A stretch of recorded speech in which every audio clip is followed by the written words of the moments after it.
Hey everyone, welcome back to my channel. If you're watching on YouTube, if you're listening to the podcast, thank you for listening, and I appreciate you guys following along on my entrepreneurial journey.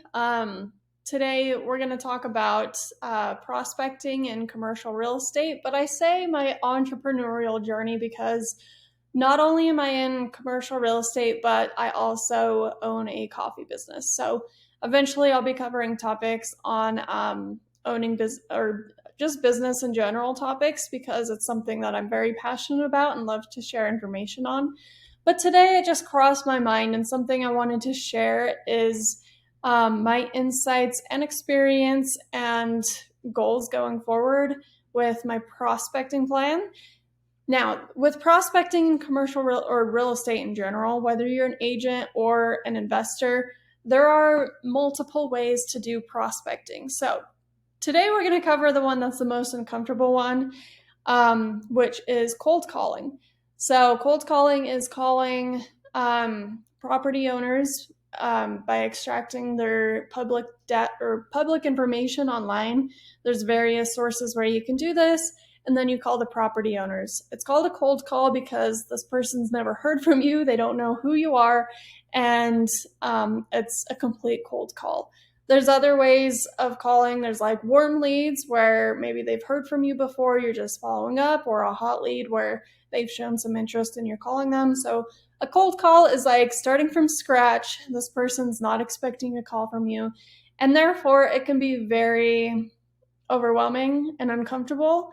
And let me just state this, and this is something that I've learned along the way, and something that if you're new in your career or even you're seasoned and just trying to get into the cold calling scene, one thing that I've learned is do whatever prospecting method is going to work best for you. Whether that is cold calling, whether it's sending mailers, going to networking events, there's so many ways to do prospecting, but whatever is most comfortable and efficient for you, whatever methods you're going to use and actually put into practice is going to be the best method for you. So I would just say try it, give it a go, see if it is for you, see if it's not. Because another thing to note is nothing's going to be easy. There are going to be things you have to do in this industry that are uncomfortable, but at the end of the day, you grow from it, you learn from it, and you gain more by trying and doing than not trying at all. So just keep that in the back of your mind. So with cold calling, it's uncomfortable. It's not fun. And again, this is a method that's utilized by both real estate investors as well as real estate agents. So at my last brokerage, we had a shared database. We used Reonomy, which pulled commercial real estate information. It'll pull the property, it'll extract whatever information on public record they have for ownership information. And so with that said, if it's public record, it's really trying to do its best at pull valid information. But when you're doing your cold calling, sometimes you're going to run into, or a lot of times you're going to have bad numbers. You're going to get a lot of voicemails, disconnected phone numbers, wrong contact information, like a wrong number with a wrong contact. In self-storage, I've been experiencing facility phone numbers instead of the ownership phone numbers. So you're going to get a lot of that. So you do have to make a large volume of calls in order to get those few where you are actually talking to property owners. So once you do get a property owner on the phone, you want to have a reason for your call. You only have a few seconds. Sometimes you get people who do want to chat with you all day long if they could, but the majority of the time you have to have a reason for the call, get them excited to talk to you, and just keep the conversation going. It's not easy, and it's going to test you mentally because a lot of people are going to hang up on you or, I'm not interested. So in my past experience when I was doing cold calling before, and I've never done scratch that. I have done cold calling for residential before when I was kind of dabbling in the idea of wholesaling real estate, which wasn't really for me. And I got to say, people are meaner residential side than they have been on the commercial side. That's just been my personal experience. And I mean that by back when I was doing cold calling before at my previous commercial real estate brokerage, I never really got people who said F you and this or that. But mind you, I didn't do a ton of cold calling back then. A lot of my prospecting was networking and going and meeting people in person, going to events, and also leveraging my internal relationships that I've had throughout the years. So, yeah, go into the calls with intent. Um, you know what I'll do is I'll try and list some property extracting sites below.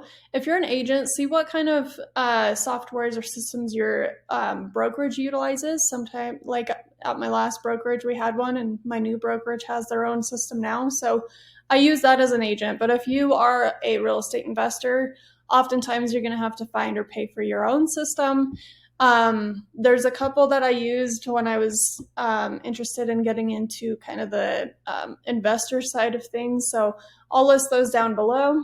I can't recall the name of them, so I'll have to go back and reference them, and then I'll get them listed. But yeah, so you're just going to pull lists, and on pull lists that are going to be in the area that you're focused in. Because I'm national right now and can operate nationwide, we kind of contact people all over the place, but I do prefer to also focus on on the zone that I'm living within. So I lived in Colorado, Idaho, and Utah, so I feel comfortable and understand those markets a little better than just jumping into any market. But do your due diligence, understand what market it is that you're going to be working in.